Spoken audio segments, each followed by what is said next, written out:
በስመ አብ ወወልድ ወመንፈስ ቅዱስ አሐዱ አምላክ አሜን። ተወዳችሁ በጌታችን በአምላካችን በመድኃኒታችን በኢየሱስ ክርስቶስ በሰማያዊ ስፍራ መንፈሳዊ በሆነ በረከት የተባረካችሁ ብዙ ጸጋ፣ ብዙ በጎነት፣ ምሕረትን ያያችሁ የእግዚአብሔር ቸርነትና እግዚአብሔር እጅ የተዘረጋላችሁ ከሰማያት ወርዶ ከእናታችን ከእመቤታችን ተወልዶ መድኃኒታችን ዕዳችን ከፋይ ለመሆን መስቀል ላይ የተሰቀለ ጊዜ ላይ የተከፈለለት የዳነ ሕዝብ የሆናችሁ ብሩካን እንደምን ቆያችሁ? ሁሉን የሚችል አምላክ ጌታ ኢየሱስ ክርስቶስ ከሰማያዊ አባቱ ከአብ ሕያው ከሚሆን ከመንፈስ ቅዱስ ጋር በአንድነቱ በሦስትነቱ የተወደደ የተመሰገነ ይሁን። የእግዚአብሔር ልጆች ወደ ትምህርታችን ከመግባታችን በፊት እንደተለመደው ቅድስት ሀገር ለመሄድ እስራኤል ሀገር ሄደን ጌታ የተወለደበት ቦታ ደርሰን የጌታችንን ልደት ለማክበር ቤተልሔም ደጅ ላይ ቆመን ለማክበር የተዘጋጀን ነው። የ10 ቀን ጉዞ አዘጋጅተናል። ከቻላችሁ እናንተ ካልቻላችሁ ቤተሰቦቻችሁን ብትልኩ፣ አንዳንዴ ነገርን በጊዜው መስራትን የሚያክል ነገር የለም እና ብዙ ቤተሰቦች አሉ ወላጆቻቸውን መላክ እየቻሉ ወላጆቻቸው የሚያመለጧቸው አሉ። እነሱም መሄድ እየቻሉ እንዲሁ ሲባክኑ ይቀርባሉ። እናንተ ግን ቅድስት ሀገር ሄደን ጌታ የተሰቀለበት ቦታ ቆማችሁ የምትጸልዩት ጸሎት ምን አይነት እንደሆነ ልነግራችሁ አልችልም። በጣም ትልቅ ነው። የእምነት ጉዞ ነው። አስባችሁበት አሳውቁኝ። 0911 40 13 80 ስልኬ ላይ ዋትስአፕ፣ ቴሌግራም ላይ ያለው እግዚአብሔር ይባርካችሁ። ዛሬ እንግዲህ መንፈስ ቅዱስ የሚነግረን በርዕሱ ላይ እንዳያችሁት ወደ ሰማይ እንዳይወጣ ጸሎታችን የሚከላከሉት የጸሎት ጠንቆችን ነው የምንማረው። በእርግጥ በጣም ቀላል ትምህርት ነው ዛሬ የምንማረው። ማታውቁትን ነገር አይደለም ዛሬ የምንሰማው። ግን አንድን ነገር ብናውቀውም ካላመን ነው አላወቅነውም ማለት ነው። አምነንበት የህይወታችን ውሳኔ ካልሆነ ወይም ደግሞ መተው ካለብንም ካልተውነው አላወቅነውም ማለት ነው። ስለዚህ እስክንተወው ድረስ ወይም እስክናምንበት ድረስ እስክንወስንበት ድረስ እግዚአብሔር ይናገረናል። ብዙ ክርስቲያኖች ጠዋትና ማታ ትጸልያላችሁ።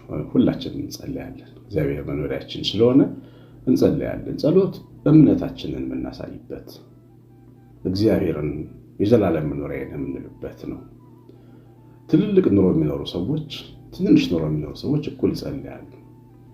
የኑሮ ልዩነት ከመጸለይ ወደኋላ አያደርገን። ምክንያቱም መኖሪያችን የሰማይ አምላክ ስለሆነ ነው። ግን ጸሎትን የምናቀርብበት መንገድ ግን በእግዚአብሔር ፊት በጣም ወሳኝ ነው። እግዚአብሔር ይወላችሁ ፍቅር ነው፣ ደግ ነው። ግን ደግሞ የፕሮቶኮልም አምላክ ነው። ሰዎች ሕጉን የሰማያዊውን ሕግ የሰማያዊ የማይለወጠውን የታመነውን ሕግ ካልጠበቁ ጸሎታቸው ላይ መለስ ይችላል። ሕግ መጠበቅ ማለት አትስረቅ፣ አታመንዝር የሚለውን እያልኩኝ ሳይሆን በጸሎት ዓለም ውስጥ ጸሎት የራሱ ሕግ አለው። የመጀመሪያው የጸሎት ሕግ በምንጸልይበት ጉዳይ ላይ ማመን ነው። ስለዚህ አንድ ሰው ካላመነበት እግዚአብሔር ሊሰጠው አይችልም። እግዚአብሔር ያላመነ ሰው ወይም ያላመነበትን ጉዳይ አንስቶ ከሰጠው ፌር አይደለም ማለት ነው። እግዚአብሔር እንኳን ሰማይ ምድር እንኳን ያላመናችሁበትን ነገር አትሰጣችሁ። ታውቃላችሁ፣ ማንም አንዲት ሴት ሳታምንበት ወይም ወንዱም ለመቀበል ባል ለማድረግ የጠቀመላ ካላመነችበት ባል ሊሆን አይችልም። አንድ ወንድ ሚስት ማግባት አይችልም ካላመነበት። በአጠቃላይ የህይወት ስርዓት እንኳን በመተማመን ሕግ ላይ የተመሰረተ ነው። እናትና አባትን በእምነት የተቀበለን የምንኖረው እናትየው እንደሆነች እምነት ነው የሚነግረን። እኛና እግዚአብሔርም የተሳሰርነው በእምነት ሰንሰለት ነው። ስለዚህ የምንጸልየው ጸሎት በእምነት ስናቀርበውና ዝም ብለን ስንለው የተለያየ ነው። ጸሎትን ዝም ብሎ ማለት አቁሙ። በትክክል ይህን ጉዳይ አምኜበት ነው መጸልየው ማለት ይገባል። እግዚአብሔር ልጆች ፍቅር ስጠኝ የሚሉ ሰዎች አሉ፣ ግን ሳያምኑበት ነው። እግዚአብሔር ፍቅርን ለሌሎች በመኖር ነው የሚያስተምረን። ስለዚህ የምንኖርለት ሰው ቢሰጠን እንቀበለዋለን ወይ? አምነንበት ነው ወይ የምንጸልየው? ትዕግስት ስጠኝ ብለን ብንል ከአስቸጋሪ ሰው ጋር ያስቀምጠን ይችላል እግዚአብሔር። በዛ አስቸጋሪ ሰው ጸባይ ውስጥ ነው ፍቅር ትዕግስትን የምንለምነው። ፈቃደኞች ነን ወይ? ለዚህ ነው ምንጸልየው ጸሎት እናምነዋለን ወይ? ባል ስጠኝ አንድ ባል ከነ ጉድለቱ ቢመጣ የመሸከም አቅም አለሽ ወይ? ታምኝበታለሽ ወይስ ፈቶ መገላገል ይችላል ታስቢያለሽ? ሚስት ስጠኝ ስትል የአንድን ሴት ደካማ ጎኗንም ጭምር አብራ ወደ ቤት እንደምታስገባ ታምናለህ ወይስ ቆንጅናዋን ብቻ ነው ታስበው? እና በጸሎት ውስጥ የእምነት ሕግ የሚባለውን ነገር ሳንጠብቅ ስንጸልይ ጸሎታችን ተቀባይነት ሊያገኝ ይችላል። በአቤልና በቃየን መካከል የነበረው መሰረታዊ ልዩነት የእምነት ልዩነት ነው። ሐዋርያው በዕብራውያን መልእክቱ ይጽፍልን አቤልን በእምነት መስዋዕትን አቀረበ ነው የሚለው። ስለዚህ ቃየን በእምነት አላቀረበም ማለት ነው። መስዋዕት ማለት አካል ያለው ጸሎት ማለት ነው። ስጦታ ያለው ጸሎት ማለት ነው። ባዶ እጅን ሳይሆን ይዞ መቅረብ መለመን ማለት ነው። ይዘው ሲለምኑ ሁለቱ አንዱ በእምነት ለመነ፣ አንዱ ግን በስጋ ለመነ። ስለዚህ በእምነት የለመነው አቤል ተወደደ፣ ተቀበለው። እግዚአብሔር ልጆች በጸሎት ላይ ትልቁ ነገር በምንጸልይበት ጉዳይ ላይ ጥልቅ እምነት ሊኖረን ይገባል። በደንብ አስበንበት መለመን ይገባል። ሁለተኛ ቀጣይነት የሌለው ጸሎት እንጸልያለን። በአንድ ጉዳይ ላይ ስሜታዊ እንሆናለን። በቃ ዛሬ ደስ ያለን አንድ ሰው ተደረገልኝ ሲል ከሰማ ነገ እንደዚሁ ያን ጉዳይ ለማግኘት እንጸልይና ወዲያው ደግሞ ከሳምንት በኋላ እንረሳዋለን። የቀጣይነት ጉድለት ማለት ነው። መጽሐፍ ቅዱስ ጽናት ይለዋል። ቀጣይነት መጽናት። ለምሳሌ የሳሙኤል እናት ሐና በየቀኑ እግዚአብሔር ፊት ለልጇ ትጸልይ ነበር። ስለ ልጅ መውለድ ነቀፌታዬን አስወግድልኝ ትል ነበር። እነ ዘካርያስን ስታያቸው ደግሞ ጸልየው ሚስቱ ስታርጥ መውለድ ስታቆም ጸሎት ቆመ። በእርግጥ ብዙ ዘመን ጸልየዋል እነሱ ብዙ ዘመን እና ጸሎት ቀጣይነት እንዲኖረው ያስፈልጋል። ዘካርያስ መልአኩ መጥቶ ትወልዳለህ ሲለው የተከራከረው ጸሎቱን ስላቆመ ነው። እየጸለየ ቢሆን ኖሮ ትናንት ጸልዮ ቢኖር ዛሬ ገብርኤል መጥቶ ሲነግረው መልስ የሰጠኝ እግዚአብሔር ይል ነበር። ግን አቁሟል ጸሎቱ እና የቀጣይነት ችግር፣ የጽናት ችግር። አንድን ነገር ከፈለግነው ከልባችን ከፈለግነው እስክንቀበል ድረስ መለመን አለብን። ጌታ ኢየሱስ ክርስቶስ በግልጽ ጨቅጫቆች ሁኑ ብሎናል። ጨቅጫቆች ሁኑና ነጭናጮች ሁኑ ማለት ግን ይለያያል። ነጭናጫ መሆን ማለት ምን በድዬ ጣልከኝ አንተ ምናምን እግዚአብሔር ላይ መዋሸት ነው። ጨቅጫቃ መሆን ማለት ግን እንደ ያዕቆብ ካልባረከኝ አልለቅህም ማለት ነው። ሳትባርከኝ አልለቅህም ማለት ነው።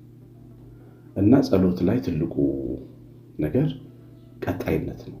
ካልባረከኝ አልለቅህም ብሎ ተግቶ ጉዳዩን እስከ መቀበል ድረስ መጸለይ ጉዳዩን ጸሎት እንዳይሰማ የሚያደርገው። ሶስተኛው ብዙዎቻችን የምናውቀው ነገር ልባችን ውስጥ ነገር ይዘን ስንጸልይ ነገር ይዘን መፍታት፣ መተው፣ ይቅር ማለት የሚገባን ነገር ከእግዚአብሔር ቃል ይልቅ የስጋችን ኃይል ያሸንፎ አንተውም። እንቃርገን ይዘን ግን ደግሞ እግዚአብሔርን ማረን ብለን እንጸልያለን። ጌታችን ኢየሱስ ክርስቶስ ይኸው እግዚአብሔር ቃሉ ልጁ ምን ብሎ አስተምሮናል? በደላችሁን ይቅር እንዲላችሁ የሰማይ አባታችሁ እናንተ በደልን ይቅር በሉ። ስለዚህ በይቅርታ ከእግዚአብሔር ፊት በመጀመሪያ ካልቆምን ምንድነው የምንለምነው? ይቅር ሳይለምን እንለምናለን። ሲነገሩ ይቅር በለኝ ለማለት በመጀመሪያ ይቅር መባል አለበት። ተጣልተናል ማለት እኮ ነው፣ ተቀየመናል። መቼም ያ ትልቁ ጥል በክርስቶስ መስቀል ፈርሷል እናውቃለን። ኢየሱስ በደሙ ግድግዳውን አፈርሶታል። ይሄኛው ቅያሜ የሚባለው አለ። እግዚአብሔርና ሰው የሚቀያየም እንደ እግዚአብሔር ቃል የማይኖር ማንነት ሲኖረው ሰው በቃ የእሷን ነገር አታንሱብኝ የሚል አንድ ሽማግሌ ድሮ አስታውሳለሁ። መምህራን መጥተው ታረቁ ብለው መድረክ ላይ ጠሯቸው። ከእህታቸው ጋር ተጣልተው ነው። መድኃኒዓለም ከሰማይ ቦልዳ ልታረቅም አሉ። ዕለት ዕለት ግን ያስቀድሳሉ። ያሳያችሁ መድኃኒዓለም ቢወርድ ግን አይታረቁ። ይሄ ትልቁ ጸሎት እንቅፋት ነው። እግዚአብሔር ልጆች በደልን ይቅር ማለት ማስተካከል የሚገባ ነገር ቶሎ ሰው ተከፍቶብን ከሆነ ያን ሰው ልቡን ማጠብ፣ ማስተካከል ጌታ ኢየሱስ ክርስቶስ ቤተክርስቲያንን በቃሉ እንደቀደሳት በቃላችን መቀደስ። በድያለሁ፣ አጥፍቻለሁ፣ ጎድቻለሁ፣ ተሰምቶኛል፣ እግዚአብሔር ቃል ተናግሮኛል፣ በቃ ይቅር በለኝ ማለት የሰውን ሕሊና መፈወስ። ይሄ አስወሳኝ ነገር። ይሄን ሳናደርግ በስማም ብለን እንቆም ልክ ላይሆን ይችላል፣ ድካም ብቻ ሊሆን ይችላል እና ከሰማይ ከአርያም የሚመጣ የጸሎት መልስ እንዲመጣልን ጸሎታችን፣ ልመናችን ሁሉ እግዚአብሔር ልጆች በይቅርታ መንፈስ የምንቀበለው። ሌላው ቅዱስ ያዕቆብ እንዳለው አራተኛው እና መጨረሻው በክፉ መለመን ነው። ብዙ ጊዜ እንቅፋት እንዲፈጥርብን የሚያደርገን የሆነ ነገሩ ጥሩ ነው የምንለምነው፣ የሆነ ነገሩ ግን ክፉ ይሆናል። እሱን ነገር ሳታሳየኝ ብለን እግዚአብሔር እንዲያሳየን ጸሎታችን ለረጅም ሰዓት ስለበደለን ሰው በደል እንናገራለን። እግዚአብሔር እንዲያዝንልን ማለት ነው። ከኛ አፍ ከሚወጣው መረጃ መልእክት የሚያገኝ ይመስለናል። ሁሉን የሚያውቀውን ጌታ እንረሳዋለን። ፍርዱንና በቀሉን እንረሳለን። እግዚአብሔር ደግሞ እጅግ አዝናለሁ ይህን በመናገር። እግዚአብሔር ደግሞ ምን አለ የእሱን መጨረሻ ባሳየ የምንለውን ሰው በዓይናችን ፊት በዘይት ይቀባዋል። ይለይላችሁ ብሎ ማለት ነው። እኔ ያስተማርኳችሁ ይህን አይደለም። የኔ ትምህርት ፍቅር ነው፣ ይቅር ማለት ነው፣ ምህረት ነው። ምህረት ከህይወት ይሻላል፣ ከመኖር ይሻላል። ለመኖር ብላችኋል የምትጣሉት፣ ግን ከመኖር በላይ ምህረት ይበልጣል፣ ከህይወት ይሻላል። ስለዚህ የምትወደውን የምጠላውን ሰው ላይ መርገም፣ ክፉ ነገር ስትለምን በጠላቱ ፊት ራሱን በዘይት ይቀባዋል። በቃ አይናችን እኔ ይህን የተማርኩት በራሴ ነው፣ በራሴ ስንፍና ነው። ድሮ በጣም በአገልግሎት የሚዋጋኝ ሰው ነበር። ምንም አድርጌው አይደለም፣ ግን ጠላት የሆነ በልቤ ማለት ነው። በጣም ጠላሁት። ጠልቼው ያው አለቅስበታለሁ። ይገርማችኋል፣ እግዚአብሔር እንዲቀጣው። አሁን አይደለም፣ ድሮ ሰንበት ትምህርት ቤት ተማሪ ያለው የምመቀጣት እኔ ከኖርኩት በብዙ ከፍታ እየኖራየሁት የተሻለ ቦታ እየያዘ አቅም እያገኘ ተመለከትኩ። ለጊዜው እግዚአብሔር አድሎ ያለው አምላክ ይመስለኝ ነበር። በኋላ ግን ወንጌል ሳጠና ጠላት መሆን አልነበረብኝ። እግዚአብሔር እኔን እያስተማረ እሱን ከፍ እያደረገ እኔን እያስተማረ ነው። እኔን በልብ ከፍ ሊያደርገኝ እሱን በስጋ ከፍ ያደርገው ነበር የሚጎዳኝን ሰው እና በኋላ ተማርኩ። በጠላቶች ፊት ለፊት ራሴን በዘይት ቀባ የሚለው ቃል መጣ። ሳስጠናው እሱን ሳየው በእኔ ጠላቶችን ፊት እኔን እያከበረ ነው። እነሱ የሚበቀላቸው ስለሚጠሉ እኔም ጠላት ሲሆን እግዚአብሔር ጠላት ያረኳቸውን ሰዎች በመቀባት ነው እኔን የሚበቀለኝ። ምክንያቱም እኔ ልጁ ነኝ፣ እናንተ ልጆቹ ናችሁ። በፍቅር ልንመላለስ እንጂ በጠብ ልንመላለስ አልተፈቀደልንም። ጠብን ይዘን ጸሎት ፊት መቆም በጣም ነውር ነው። በጣም ነውር ነው። እንደውም ልንገራችሁ፣ ግደለው ቁረጠው እንለውን ሰው በፊት ለፊታችን ሹምና እንግሰው እንደማለት ነው ጸሎት የሚቀየረው። ይሄ ነው። ስለዚህ በእግዚአብሔር ፊት አፍሮ መቆም ያስፈልጋል።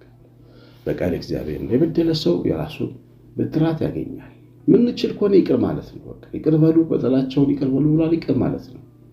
7 ጊዜ 70 ቢበድለን እንኳን አንድ ሰው ይቅር ማለት አንዴ እኮ በድሎን ነው። አንዴ ነክሰን ማንለቀው ሰው በቀን 490 ጊዜ እንኳን የበደለን ይቅር እንድንል ወንጌል እያስተማረ። ስለዚህ እግዚአብሔር ልጆች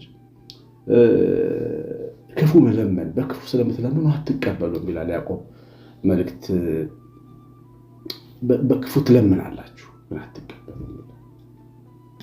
በቃ እንዲያርግልን አሳየኝ።